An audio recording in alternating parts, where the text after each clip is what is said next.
வணக்கம். என்ன செய்தியை பார்க்க போறோம்னு கேட்டீங்கன்னா, அடித்து ஆடும் எடப்பாடி பழனிசாமி, அலறி துடிக்கும் முதல்வர் விஜய். எடப்பாடியை எதிர்கொள்வதற்கு ஆளுங்கட்சியால முடியலைங்க. என்னத்தான் அதிகாரத்தில் இருந்தாலும் சரி, எல்லாரையும் விலைக்கு வாங்கிட முடியாது, இஷ்டத்துக்கு ஆட்டி படைக்க முடியாது. அதனால எடப்பாடி பழனிசாமி ஜோசப் விஜய் அவர்களுக்கு வளைந்து கொடுக்கவே இல்லை. அதன் மூலமாக முக்கிய விஷயத்துல புறமுதுகிட்டு ஓடி இருக்கிறது இந்த தவேக அரசாங்கம். எந்த விஷயத்துல என்ற விரிவான செய்தியை இந்த வீடியோல பார்த்துடலாம். ஆனா அதுக்கு முன்பாக இதுவரைக்கும் நம்ம சேனலை நீங்க சப்ஸ்கிரைப் பண்ணவே இல்லையா அப்படின்னா சப்ஸ்கிரைப் பண்ணிக்கங்க, கொஞ்சம் சப்போர்ட் பண்ணுங்க. தமிழக வெற்றி கழகம் என்ன நினைக்குதுன்னு கேட்டீங்கன்னா, அதிமுகவில் பேராசை பிடித்தவர்கள் இருக்கின்றார்கள். அந்த கட்சி ஆளுங்கட்சியா இருந்தது, எதிர்கட்சியா இருந்தது, இன்றைக்கு ரெண்டும் இழந்து விட்டு மூன்றாவது இடத்துல இருக்கிறது. அந்த கட்சி தலைவருக்கு ஆளுமை இல்லை, அடுத்தது வெற்றி பெறுமா என்ற சந்தேகம் இருக்கிறது. சட்டமன்ற உறுப்பினர்கள் அணி மாறுகின்றார்கள். இந்த மாதிரி பின்னடைவை சந்தித்திருக்கக்கூடிய இந்த தருணத்துல எடப்பாடி பழனிசாமி நம்ம சொல்றதெல்லாம் கேட்பாரு, இல்லனா நாம கட்சிக்குள்ள கதைகளை ஆடி விடுவோம் என்ற பயம் இருக்கும் என்று நினைக்கிறாங்க. ஆனால் எடப்பாடி பழனிசாமி அதற்கெல்லாம் அஞ்சுபவர் கிடையாதுங்க. திமுக எதிர்கட்சியா இருக்கின்ற தருணத்திலும் சரி, ஆளுங்கட்சியாக இருக்கின்ற தருணத்திலும் சரி, எடப்பாடி பழனிசாமி திமுக இடத்திலே வந்து சமரசமானது கிடையாது. தவேக இடத்துல தானே சமரசம் ஆவாரு. அதனால தமிழ்நாட்டில் முந்தி கொண்டு தன்னுடைய நிலைப்பாட்டை அறிவித்தாரு எடப்பாடி பழனிசாமி. அதுதான் திமுக நிலைப்பாட்டுக்கும் வழிவகுத்தது. அதுதான் அன்புமணி அவர்கள் வந்து எகிரி அடித்ததுக்கும் ஒரு வழிவகையாக அமைந்தது. நம்ம எடப்பாடி பழனிசாமி எல்லா கட்சிக்கும் முன்பாக வந்து முதலமைச்சர் தொகுதி மறுவரை ஆலோசனை கூட்டத்துக்கு வாங்கப்பா என்று எம்பிக்களை அழைத்தார். அந்த கூட்டத்தில் அதிமுக கலந்து கொள்ளாது என்ற விஷயத்தை அழுத்தம் திருத்தமாக எடப்பாடி பழனிசாமி சொல்லிவிட்டார். ஏன்னா எடப்பாடி பழனிசாமியை பொறுத்த வரைக்கும் இந்த தொகுதி மறுவரை நிலைப்பாடு என்பது ஏற்கனவே அறிவிக்கப்பட்டு விட்டது. ஏன்னா சென்ற முறையே வந்து தொகுதி மறுவரைய எடப்பாடி பழனிசாமி ஆதரித்தார். இப்போ திருத்தங்கள் வேற கொண்டு வராங்க. அப்போதே ஆதரித்த எடப்பாடி பழனிசாமி இப்போது என்ன எதிர்க்க போறாரு? அதிமுக நிலைப்பாடு என்னவென்று தெரியும். அப்புறம் ஜோசப் விஜய் கிட்ட போய் தெரிவிக்கணுமே என்ன?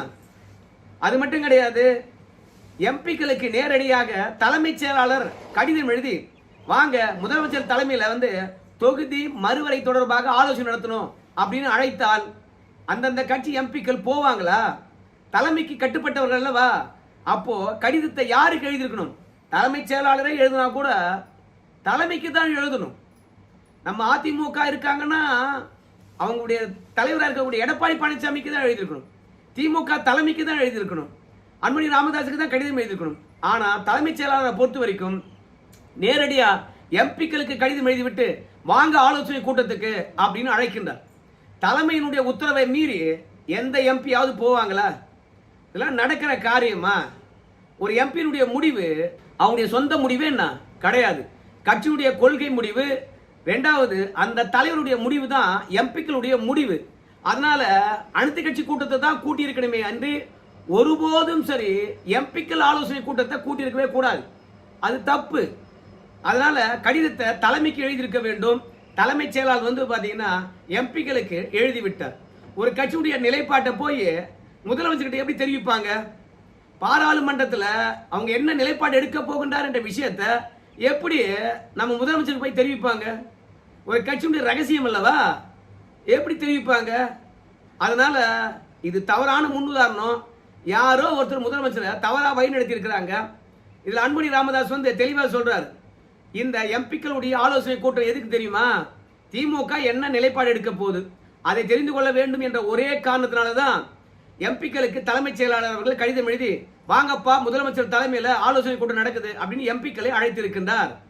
திமுக நிலைப்பாடு என்ன என்பதை பற்றி ஏற்கனவே அவங்க தான் அறிவிச்சிட்டாங்களே, இப்ப என்னத்துக்கு திடீர்னு அப்படின்னு சொல்லிட்டு அன்புமணி ராமதாஸ் அவர்களும் இந்த ஆலோசனை கூட்டத்தில் கலந்து கொள்ளவே இல்லை. அதிமுக தெளிவுபடுத்தி விட்டது. மக்களுடைய ஜீவாதார பிரச்சனை, காவிரி பிரச்சனை, அதுல அனைத்து கட்சி கூட்டத்தை கூட்டுங்கன்னு சொன்னோம். ஆனா அதுல இந்த அரசாங்கத்துக்கு இன்ட்ரெஸ்டே இல்லை. அதை திசை திருப்பதற்காகத்தான் இப்ப எம்பிக்களுடைய ஆலோசனை கூட்டத்தை நடத்துறாங்களோ. அதனால நாங்க கலந்து கொள்ள மாட்டோம், எங்களுடைய நிலைப்பாடு தெளிவானவை அப்படின்னு எடப்பாடி பழனிசாமி தெளிவுபடுத்தி விட்டார். எங்க எம்பிக்கள் டெல்லியில் இருக்கிறாங்க, நீங்க திடீர்னு வர வச்சிட்டீங்க, நாங்க வரமாட்டோம் அப்படின்னு சொல்லிட்டார். எடப்பாடியே தைரியமாக ஆலோசனை கொடுத்து நாங்க வரல அப்படின்னு சொன்ன பிறகு திமுக மட்டும் என்ன சொங்கியன்னா எடப்பாடியே முடிவெடுத்துட்டாரு, நாம ஏன் இன்னும் காலதாமதம் பண்ணணும்?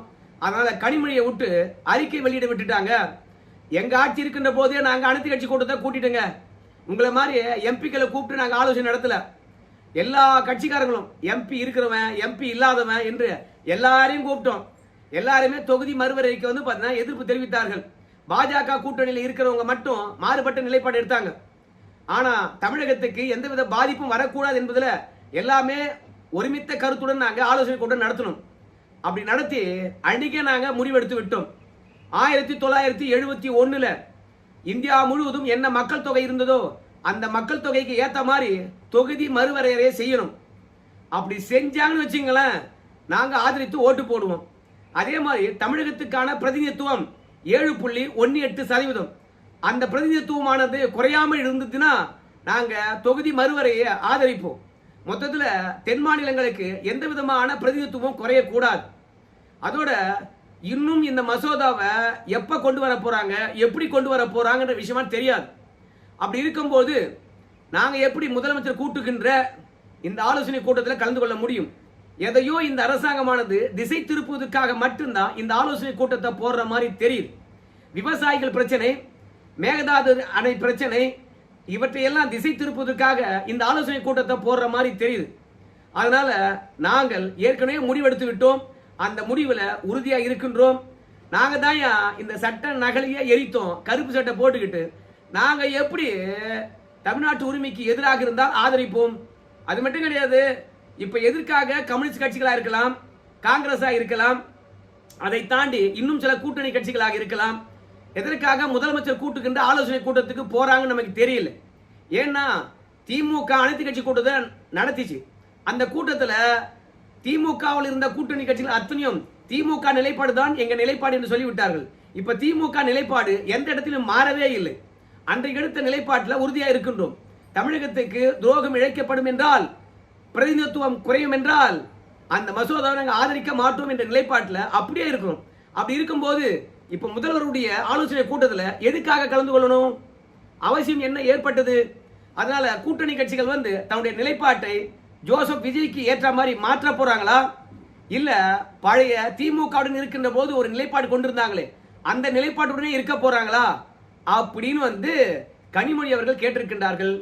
இந்த கூட்டம் தேவையற்றது. அது மட்டுமில்ல, தலைமைக்கு கடிதம் எழுத வேண்டிய நீங்க எம்பிகளுக்கு தனித்தனியா கடிதம் எழுதுவது எங்களால் ஏற்றுக்கொள்ள முடியாது. ஒரு எம்பி தனித்து முடிவெடுக்க முடியாது. கட்சியுடைய நிலைப்பாடு தான் அந்த எம்பியினுடைய முடிவு. கொள்கை தான் முக்கியம். கொள்கை நிலைப்பாடு தான் நாங்கள் இருப்போம். அதனால இந்த தொகுதி மறுவரையறையை விட விவசாயிகளுடைய வாழ்வாதாரம் தான் முக்கியம். நீங்க அனைத்து கட்சி கூட்டத்தை கூட்டுங்க, அதற்கு பிறகு நாங்க எம்பிக்கள் ஆலோசனை கூட்டத்தில் கலந்து கொள்கின்றோம் என்று எங்களுடைய பொதுச் செயலாளர் வந்து நேற்றே கோரிக்கை வச்சார். உண்மையாகவே விவசாயிகள் மீது அக்கறை இருந்தால் எங்க பொதுச் செயலாளர் சொன்னா தெரியுமா, முதல்ல நீங்க அனைத்து கட்சி கூட்டத்தை கூட்டுங்க, அதற்கு பிறகு நாங்க எம்பிக்கள் ஆலோசனை கூட்டத்துக்கு வரோம் தொகுதி மறுவரைக்காக. நீங்க ஜீவாதார பிரச்சனைக்கு பதில் எதுவும் சொல்ல மாட்டீங்க, கர்நாடக அரசாங்கத்தை கண்டிக்க மாட்டீங்க. அதே மாதிரி ஜல்ஜீவன் அமைச்சர் இருக்கார் இல்லையா, அவரை போய் எம்பிக்கள் குழுவெல்லாம் சந்திக்கலாம், இல்ல தலைவர்கள் கூட நேரடியாக போய் சந்திக்கலாம், தீர்மானத்தை கொண்டு போய் கொடுக்கலான்ற அதுக்கான முன்முயற்சியை நீங்க எடுக்க மாட்டீங்க. சரி, நாங்களாவது போறோம், உங்களுடைய பிரதிநிதியை எங்களுடன் அனுப்புவீங்களா? அப்போ விவசாயிகளுக்கு என்றால் வாயே திறக்க மாட்டீங்க, கர்நாடகா எதிராக பேசவே மாட்டீங்க, மத்திய அரசாங்கத்தை போய் வலியுறுத்தும் என்று சொன்னால் அமைதியா இருப்பீங்க. இவற்றை எல்லாம் திசை திருப்ப வேண்டும் என்பதற்காகத்தான் இந்த தொகுதி மறுவரை தொடர்பாக ஒரு ஆலோசனை கூட்டமா அப்படின்னு சொல்லிட்டு கனிமொழி அவர்களை பொறுத்த வரைக்கும் பாருப்பா, இன்னும் தொகுதி மறுவரை தொடர்பாக பில்லே வரல, அவங்க எப்படி கொண்டு வர போறாங்கன்னு தெரியல. அப்படி இருக்கும் பொழுது எதற்காக இந்த ஆலோசனை கூட்டம்? நாங்க ஏற்கனவே முடிவு பண்ணிட்டோம், நாங்க வரமாட்டோம் அப்படின்னு சொல்லிட்டாங்க. அதனால அதிமுக தான் முதல்ல நம்ம முதலமைச்சர் ஆலோசனை கூட்டத்துக்கு நாங்க போக மாட்டோம் என்று துணிச்சலா முடிவெடுத்தாங்க. அதனுடைய வழியே தான் வந்து இப்ப திமுகவும் முடிவெடுத்தது. இப்ப விஜய் அவர்களை பொறுத்த வரைக்கும், டேய் அதிமுக காரனுக்கு இருக்கின்ற குசும்பு அடங்கவே இல்லடா, அவனை எத்தனை தூள் தூளா உடைச்சோம், அப்படி இருந்தாலும் அடங்க மாட்டானடா அப்படின்ற எண்ணம் மட்டும்தான் இருக்கும். இது இந்த தொகுதி மறுவரையினுடைய ஆலோசனை கூட்டத்துக்கு எடப்பாடி பழனிசாமி போல அப்படின்ற விஷயம் மட்டும் கிடையாது. நேற்று சட்டமன்றத்தில் கூட நம்ம எடப்பாடி பழனிசாமி சம்பவம் செய்து விட்டார். இன்னைக்கு சமூக வலைதளம் முழுவதும் அந்த வீடியோ வைரல். நாம் அந்த வீடியோ தர முடியாது.